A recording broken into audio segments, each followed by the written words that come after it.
Hola hermanos, que el Señor les bendiga. Esta tarde vamos a continuar con el estudio del apóstol Pablo a los Colosenses, pero antes de continuar con el estudio vamos a elevar una alabanza al Señor, esa alabanza que dice sublime gracia.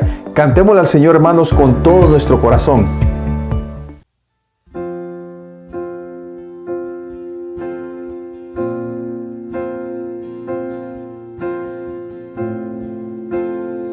Cantemos sublime gracia. Sublime gracia del Señor, que a un feliz salvó. Fue ciego, mas hoy veo yo. Me halló. Su gracia me enseñó a temer, mis dudas ahuyentó. Oh, cuán precioso fue a mi ser cuando Él me transformó. Ya libre soy, Dios me salvó, y mis cadenas ya Él rompió, y como un río fluye el perdón. Sublime gracia, inmenso amor.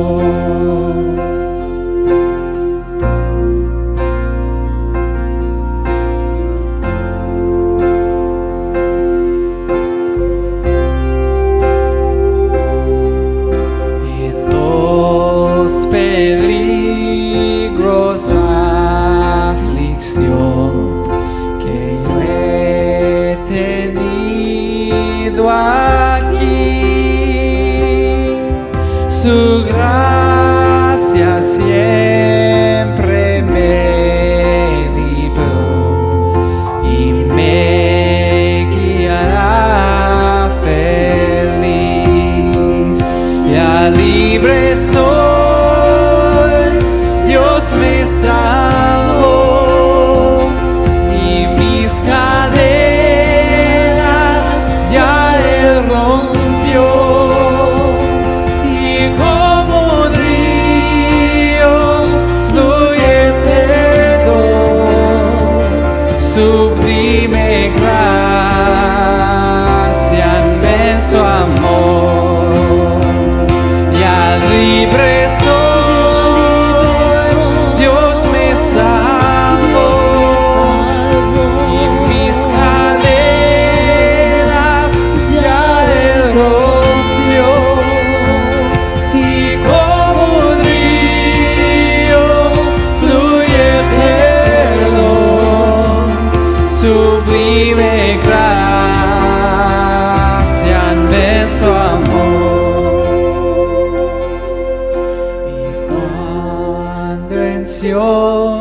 Por siglos vi brillantes de cual sol. Yo cantaré por siempre allí su amor que me salvó, su amor que me salvó, su amor que me salvó.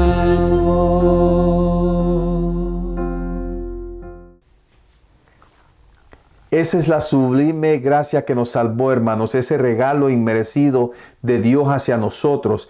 Y verdaderamente eso nos debe de dar gozo y nos debe de impulsar para buscar la voluntad del Señor, para hacer lo que verdaderamente en Él se complace. Y viendo el estudio de esta carta, hermanos, del apóstol Pablo, vemos de que él nos dice que si nosotros hemos muerto a los principios elementales del mundo, entonces debemos de vivir conforme a la voluntad del Señor. No podemos someternos a tanta precepto, a tanto legalismo, o mejor dicho, no podemos someternos a ningún legalismo.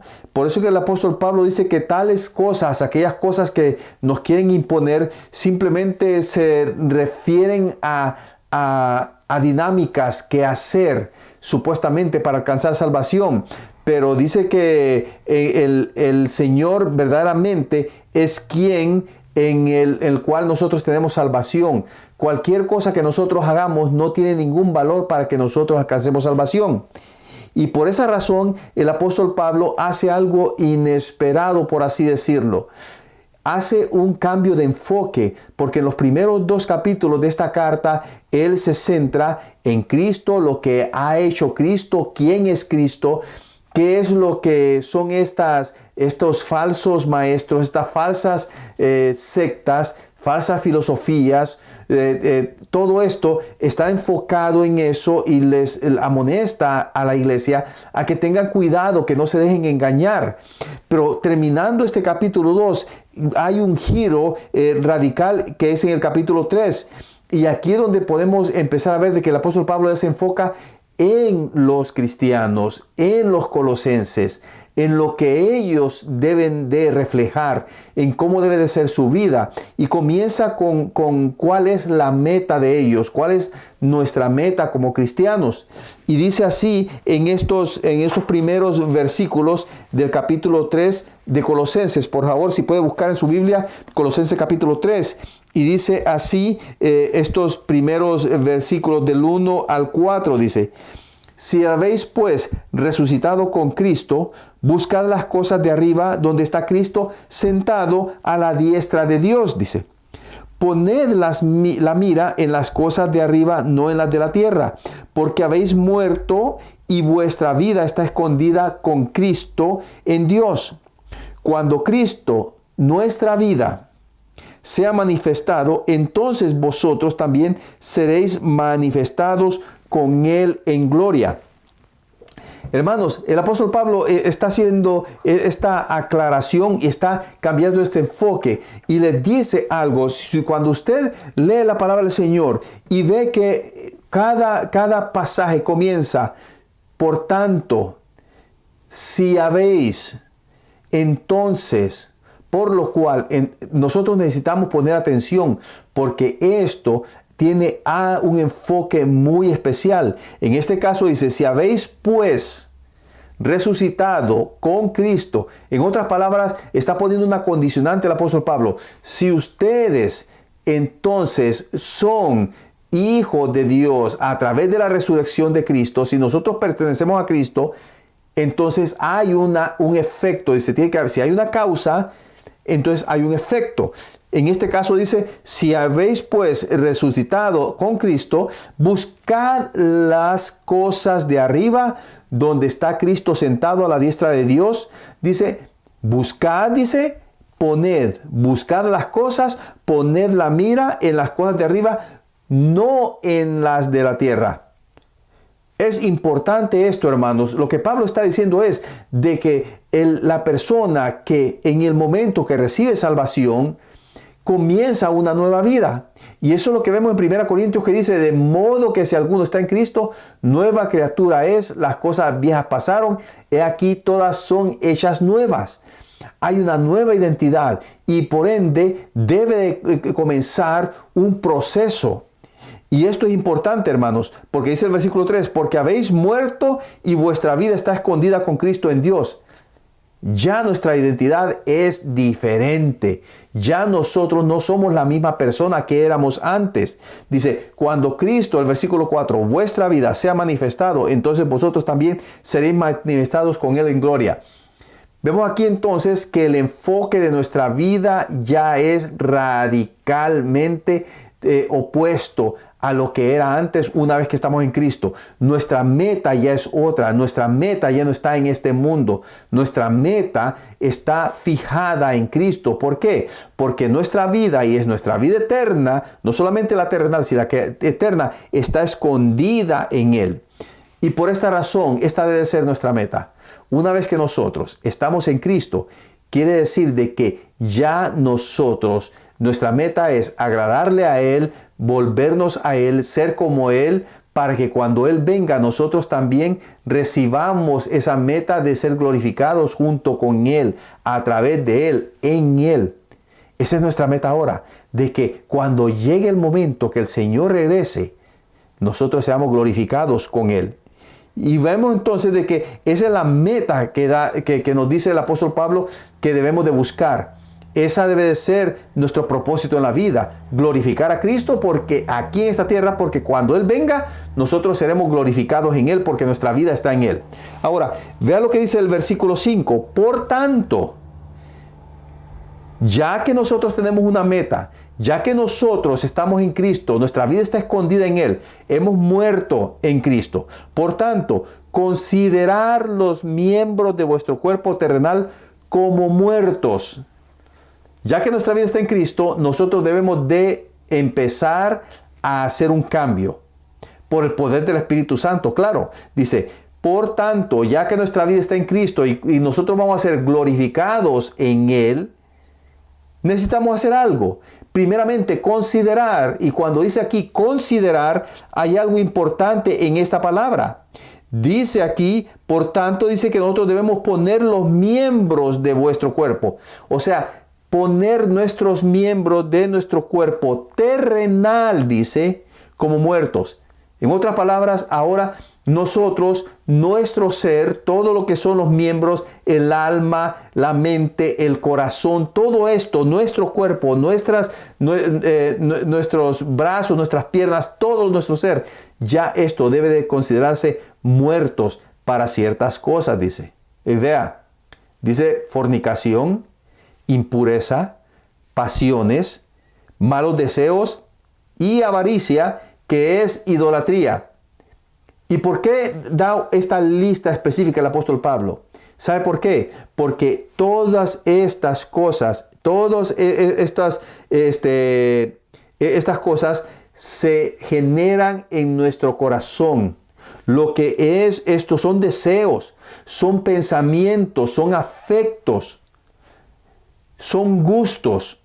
La fornicación, ¿de dónde comienza todo? La fornicación no comienza en el mismo acto de tener sexo fuera del matrimonio, no. La fornicación, dice el Señor, de que comienza en nuestro corazón y en nuestra mente. Porque dice, si uno ya desea a los hombres o mujeres, desean a otra persona, en la mente ya ha pecado. Ahí comienza todo, en el corazón. La impureza, ¿qué es impureza? Todo lo que verdaderamente está en contra de lo que es el carácter de Dios. Los pensamientos que ya sean de decir, ok, voy a mentir, voy a hacer esto, voy a hacer lo otro, y todas esas cosas que se alejan de Dios, eso dice es impureza. Las pasiones, y hay algo importante con las pasiones. Vea, todo el ser humano tiene sentimientos, tiene deseos, tiene anhelos, tiene preferencias. Y hay pasiones. Por ejemplo, ¿qué es una pasión? Es un deseo, pero innato de disfrutar algo. Que uno lo disfrute plenamente. Por ejemplo, hay personas que se apasionan por decir, de practicar un deporte. Hay otras personas que se apasionan por cocinar. Y esas son pasiones buenas, pero este es el problema. Cuando esa pasión toma control de nuestras vidas, cuando esa pasión es el centro de nuestras vidas, cuando esa pasión toma el puesto de Cristo en nuestro corazón, ahí donde viene el problema. Porque una pasión no tiene que ser mala solamente. Y muchas veces relacionamos esto de pasiones con cosas sexuales, con cosas malas. Pero hay pasiones buenas, pero siempre y cuando esa pasión no tome el puesto de Cristo. Dice también entonces los malos deseos y la avaricia. Y hay malos deseos, puede haber un sinnúmero de cosas, pero la avaricia es algo importante, porque la avaricia se puede meter en todos los aspectos de nuestra vida. ¿Y por qué está dando esta lista? Pablo dice porque todo esto es idolatría, porque todo esto busca adorarnos a nosotros mismos, porque todo esto viene de nuestro corazón para poder satisfacer nuestros deseos, para glorificarnos, para adorarnos a nosotros mismos. Entonces vemos que Pablo dice que todo estamos nosotros muertos a eso. Debemos de hacer morir estas cosas, considerar nuestros cuerpos. Ya nosotros no podemos dejarnos dominar por estas cosas. Y en el versículo 6 dice esto: ¿por qué razón debemos nosotros considerar nuestros cuerpos muertos para estas cosas? Pues la ira de Dios vendrá sobre los hijos de desobediencia por causa de estas cosas. O sea, que las personas que tienen todo esto, practican toda esta idolatría, hay en su corazón toda esta idolatría, eso implica que son hijos de desobediencia. Eso implica que no son parte del cuerpo de Cristo. Y por esa razón nosotros debemos de considerarnos muertos. Fíjense bien, no está diciendo dejen de practicarlas, sino que ahora usted considérese muerto. Muerto para eso, que eso no existe ya. Erradicarlo completamente. Versículo 7, vea cómo dice el apóstol Pablo, hace la aclaración: en las cuales vosotros también anduvisteis en otro tiempo cuando vivías en ellas. Y esto puede decir, vaya, una pasión, el trabajo. Hay una frase en inglés que define a las personas que de verdaderamente adoran su trabajo, que su pasión es el trabajo, y eso se conocen como workaholics. Workaholic es alguien de que verdaderamente su pasión es el trabajo. Y cuando uno solo vive para eso, es una pasión que verdaderamente está en el corazón y es idolatría. Porque uno solo piensa en eso, ¿para qué? Para satisfacer nuestras necesidades. Ahora, eso es lo que se genera en nuestro corazón. Pero viene ahora Pablo y se enfoca en las cosas, en el producto de esta idolatría. Vea lo que dice el versículo 8. Pero ahora desechad también vosotros. Ya estas cosas ya son las secuelas que han quedado de nuestra vida pasada. Fíjense bien estas secuelas, dice. Pero ahora desechad también vosotros todas estas cosas: ira, enojo, malicia, maledicencia, lenguaje soez de vuestra boca. No mintáis, dice. No mintáis los unos a los otros, puesto que habéis desechado el viejo hombre con sus malos hábitos, y os habéis vestido del nuevo hombre, el cual se va renovando hacia un verdadero conocimiento conforme a la imagen de aquel que lo creó. Vamos a desmenuzar un poco esto, pero dentro del tiempo que tenemos, hermanos. Vamos a ver, dice que estos son secuelas que quedan de la vida pasada. Y esto es algo importante, hermanos, porque muchas veces nosotros pensamos, ya somos cristianos y el cristiano pues ya es santo, debe de actuar como santo, vivir como santo. Pero vemos en este pasaje de que la vida del cristiano es una regeneración, es un proceso. Somos posicionalmente santos en Cristo. Pero nuestra vida comienza entonces, desde ese momento que recibimos salvación, comienza una santificación progresiva en nuestra vida. Y eso es lo que comienza. Vea, esto es algo similar y sucedió en nuestra vida con mi esposa. La mayoría de ustedes conocen ya nuestro testimonio, que 3 meses después de habernos casado tuvimos un accidente donde mi esposa fue arrastrada por más de una cuadra bajo de un carro que nos atropelló. Y mi esposa estuvo verdaderamente al borde de la muerte. Los doctores no daban ninguna esperanza de que ella sobreviviera. Pero el Señor la rescató de la muerte. Y lo que quiero tocar acerca de esto es que desde el momento del accidente, nuestra vida cambió. Nuestra vida como pareja, como matrimonio, como cristianos, individualmente cambió. Ya mi esposa del accidente tuvo que comenzar de cero a desarrollar todas las funciones de un ser humano, para poder hablar, para poder utilizar sus manos, para poder caminar. Fue un año de terapia en la cual ella tuvo que volver a aprender a comer por sí sola, a vestirse por sí sola, a caminar por sí sola. Recuerdo que llegaba un vehículo que la recogía todas las mañanas para llevarla a terapia, y era desde las 7 de la mañana hasta las 12 del día. Eran 5 horas que ella pasaba por más de 6 meses, casi un año estuvo así. Y esto es lo que sucede también en la vida del cristiano.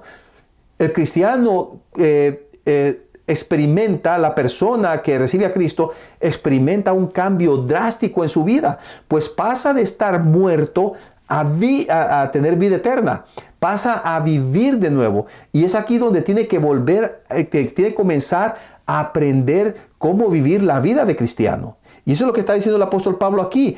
Pero ahora desechad también vosotros todas estas cosas. Hombre, si antes se enojaban y sin control, tienen que desechar esto, tienen que aprender a controlar la ira, a controlar el enojo, a controlar la malicia, a desecharlo. No controlarlo, perdón. No, desecharlo, dice. Maledicencia. Todo aquello que se dice que es malo, que ofende a Dios.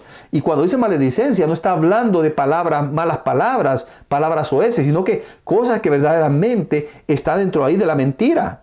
No mintáis, por eso después dice, lenguaje soez. Ahí el lenguaje soez está diciendo lenguaje vulgar. Malas palabras, palabras que verdaderamente no deben de estar en la boca de un cristiano. Dice, lenguaje soez de vuestra boca. No mintáis, no mintáis. No, hermano, yo ya soy cristiano, yo ya no miento.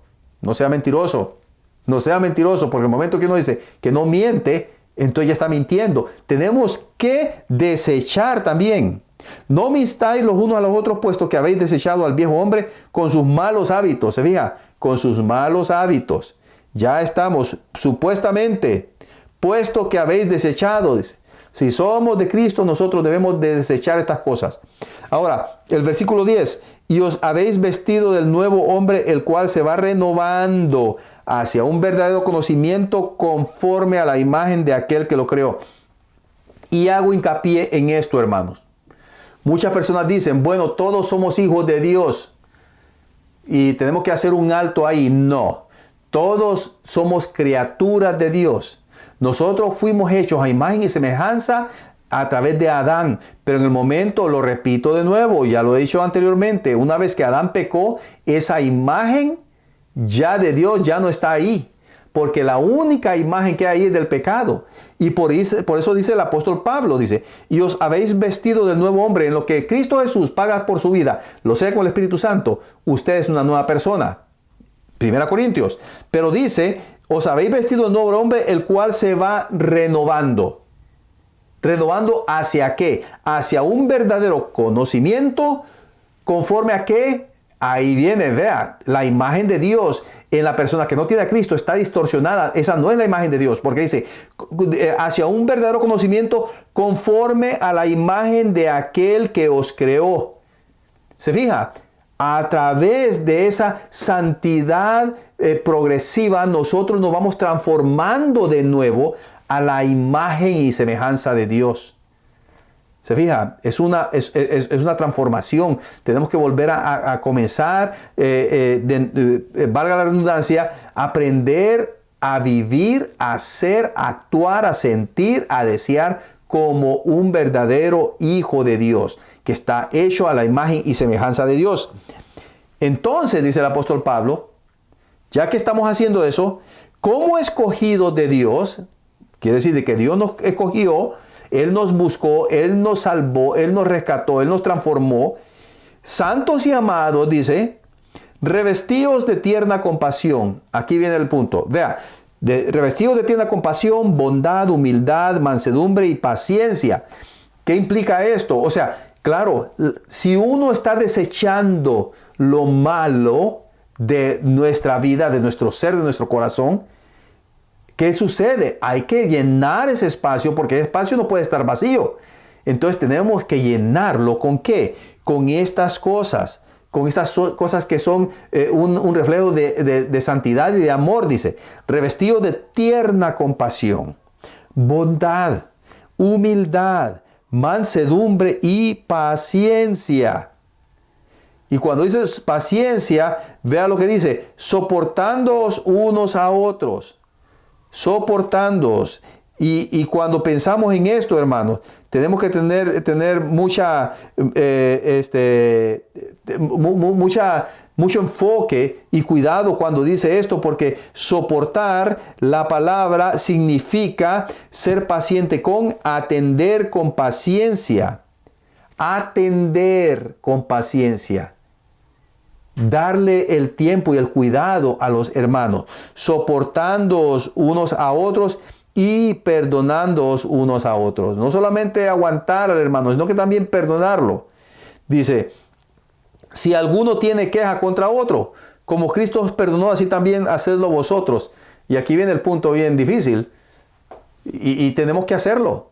Si es que verdad, como dice el versículo 1, si es que en verdad Cristo está en nosotros, nosotros vamos a perdonar. No dice nosotros vamos a tratar de perdonar. No. Tenemos que perdonar si es que Cristo está en nosotros. Ahora, y sobre todas las cosas, el versículo 14, vestidos de amor, que es el vínculo de la unidad. Y aquí esta palabra amor es ágape, es el amor de Dios. Y esto podemos ver entonces que esto lo podemos relacionar con Juan 3:16, pero también en Efesios 4:3 dice lo mismo, esforzándoos por preservar la unidad del Espíritu en el vínculo de la paz. Vea, el amor cubre multitud de pecados, dice Juan en una de sus cartas. Y el Señor dice en Juan 3:16, porque de tal manera amó Dios al mundo que ha dado su Hijo unigénito. Vestidos de amor, dice. ¿Y qué es amor? Sacrificio. Sacrificio los unos por los otros. Vestidos, revestidos, dice. Vestidos de amor, que es el vínculo de la unidad. Porque el amor es lo único que nos va a poder hacer perdonar a mi hermano, soportar a mi hermano, tener paciencia con mi hermano, olvidar la ofensa.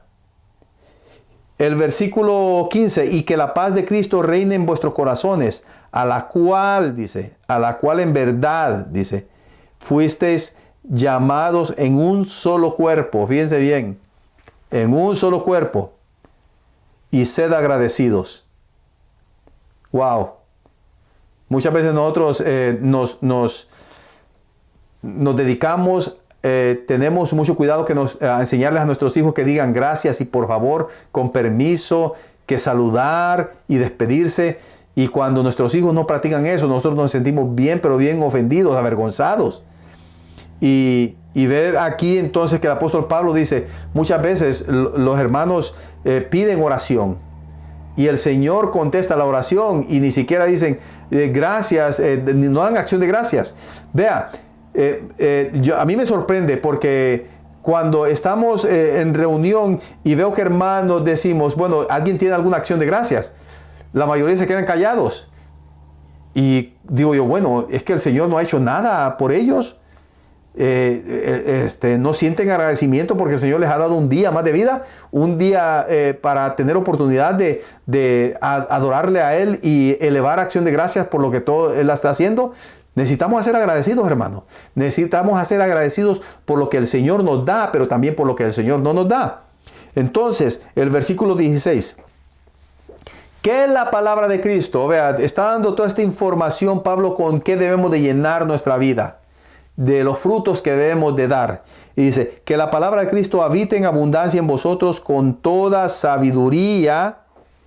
Fíjense bien, que la palabra de Cristo habite en abundancia en vosotros con toda sabiduría, enseñándonos y amonestándonos unos a otros, con salmos, himnos y canciones espirituales, cantando a Dios con acción de gracias en vuestros corazones. Vea, el cristiano debe de alimentarse de la palabra del Señor. Debe estar, esa palabra debe de habitar en abundancia. Y cuando dice abundancia, que nosotros debemos de transpirarla, de sudarla. de que salga en todo lo que nosotros hacemos, que sea reflejada ahí. Ese debe de ser nuestra meta. Hermanos, si usted no lee por lo menos una vez al día la palabra del Señor, debe de hacerse un autoexamen a ver qué tanto usted está agradando al Señor, porque estamos viendo que el apóstol Pablo dice que la palabra de Cristo habite. Esto es un imperativo, esto es un mandamiento, es una orden que está dando el Señor a través de Pablo. Dice que la palabra de Dios habite en abundancia, no raquíticamente, abundantemente. Dice, para que con nosotros, con toda sabiduría, nos enseñemos y amonestémonos unos a otros, que nos podamos amonestar y nos podamos enseñar. De otra forma, ¿qué le vamos a poder, qué consejo le podemos dar a otro hermano que está sufriendo? ¿Qué podemos decirle al hermano que vemos que está en pecado y nosotros estamos llamados para amonestarle, para consolarle también, para redarguirle? ¿Cómo? Si no tenemos conocimiento de la palabra del Señor. Necesitamos tener conocimiento de la palabra del Señor, hermanos. Vemos entonces que, dice, y amonestándonos unos a otros. Pero vea esto, qué precioso. Con salmos, himnos y canciones espirituales, cantando a Dios con acción de gracias en vuestros corazones. Eso es ser agradecido con Dios. Que nuestra vida esté llena de gratitud, de cantos, de gozo. Vea, un cristiano no puede estar amargado, hermanos. No puede estar amargado. El apóstol Pablo dice que desechemos todas estas cosas. Vea, y cuando la vida de un cristiano está así, nosotros debemos de ayudarle, amonestarle, a decir, hermano, hay que dejar todo esto. Y con paciencia, a través de la palabra, necesitamos hacerlo. Vea, y todo lo que hacéis de palabra o de hecho, hacedlo todo en el nombre del Señor Jesús, dando gracias por medio de Él a Dios en el Padre. Terminando con este versículo, hermanos. Todo lo que hacéis de palabra o de hecho, hacedlo todo en el nombre del Señor. No es una cosa que decir, no, en el nombre del Señor lo hago, en el nombre de aquí, que en el nombre... No es eso, sino que todo lo que digamos y lo hagamos, que refleje que nosotros seamos esos embajadores, representantes de Cristo, de que el nombre de Cristo sea reflejado en lo que nosotros hacemos, de que Cristo Jesús sea reflejado. Eso es lo que implica hacerlo todo en el nombre del Señor Jesús, dando gracias por medio de Él a Dios el Padre. Hermanos, hicimos esto, yo sé que lo vimos de una forma rápida, pero el enfoque es esto. Pablo nos dice, esto es lo que ustedes son en Cristo, esta es la meta que tienen.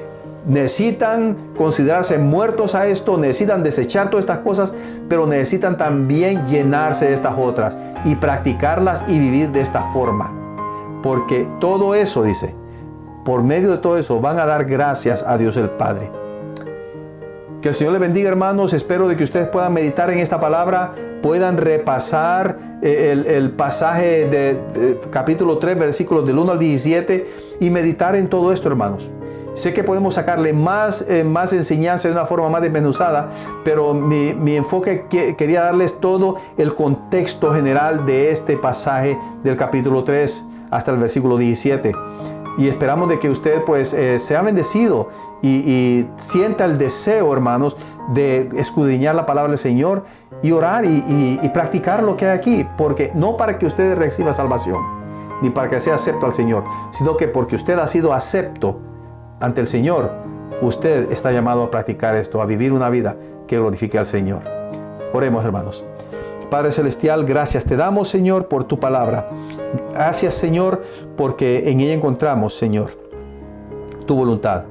Bendecí a mis hermanos, que ellos también, Señor, puedan tener una claridad de lo que es tu voluntad. Te lo pedimos en Cristo Jesús, tu Hijo amado. Amén. Que el Señor les bendiga, hermanos. Nos vemos el domingo en la iglesia a las 10:45 de la mañana.